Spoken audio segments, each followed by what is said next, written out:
Good afternoon, araw ng Lunes. Ayan, bakante tayo. Pwede po kayong magdala ng sasakyan dito. Ayan, katatapos lang ng dalawa, Mirage at saka Honda Civic.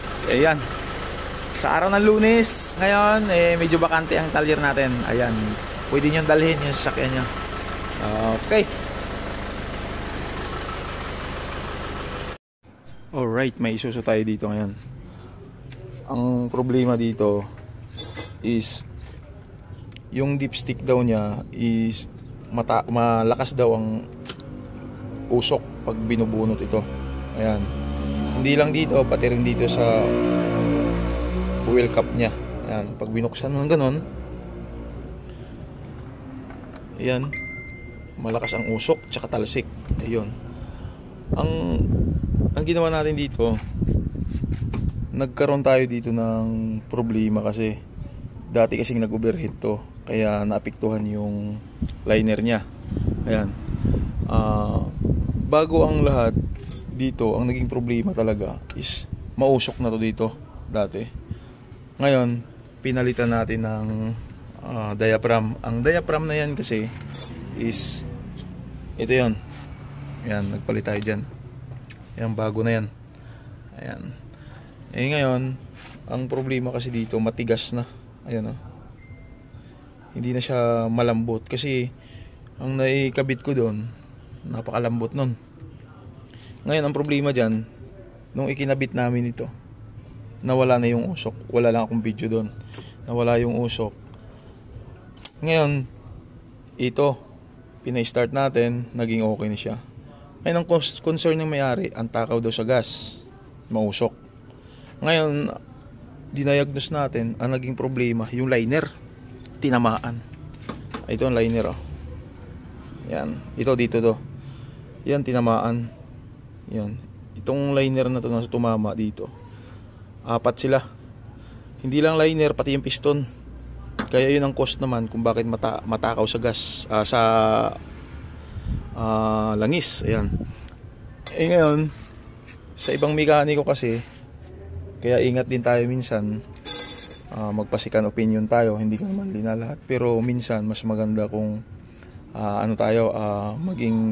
maging mapagmasid kasi tulad nito, hindi ko nga muna siya hinatulan ng overhaul kasi nga ang nangyari is diaphragm muna ito, kasi nawala ng usok dito, pina-start natin, nawala na yung usok dito, wala na yung talsik.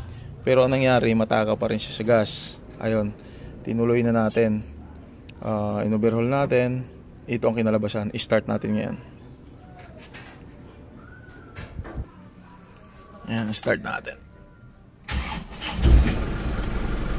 Ayan.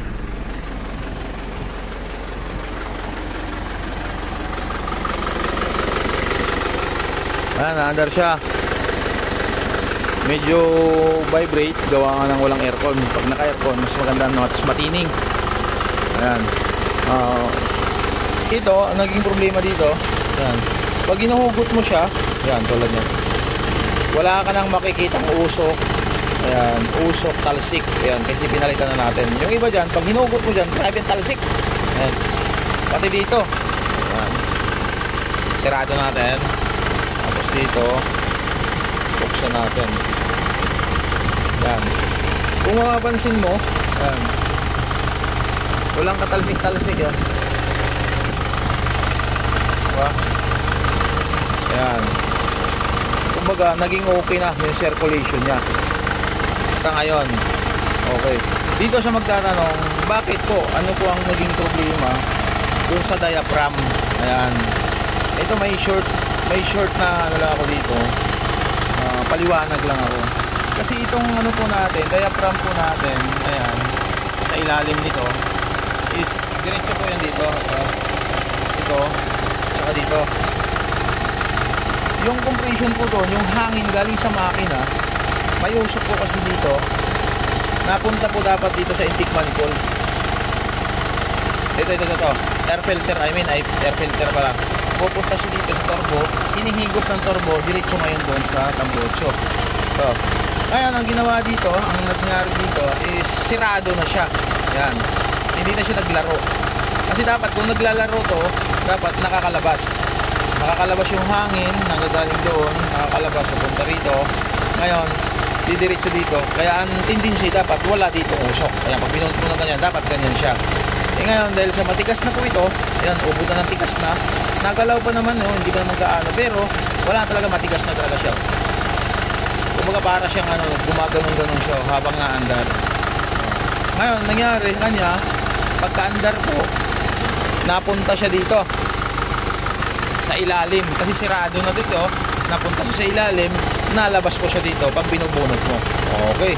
Ngayon, dahil okay na po siya, nalabas po yung usok dito. Paglabas ng usok ngayon dito, sasabay siya sa air filter. Diretso dito ngayon sa turbo. Diretso na sa tambutso. Higop kasi ito eh. Okay. Yun, simple lang. Di ba?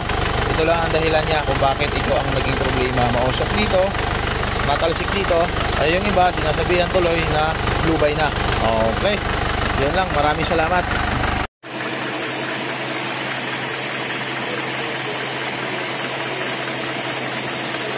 Under lang sir, under lang.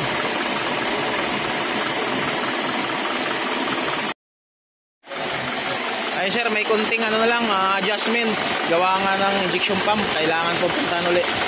Ito, mapapansin mo, okay na siya. Wala na siyang wala na yung usok, walang talsik.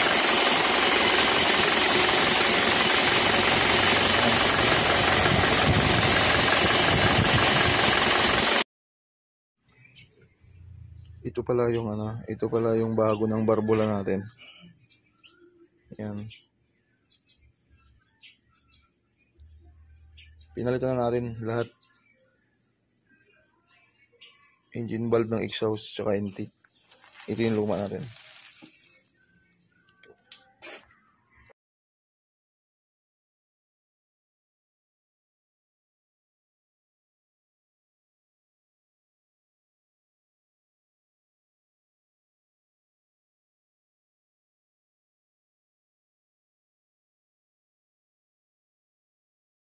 Morning. Sabado. Ayan, nanganak yung accent natin. Nandun yung isang accent, nanganak. Ito yung naging problema sa accent natin. Na-repair na siya pero hindi nakuha yung sakit.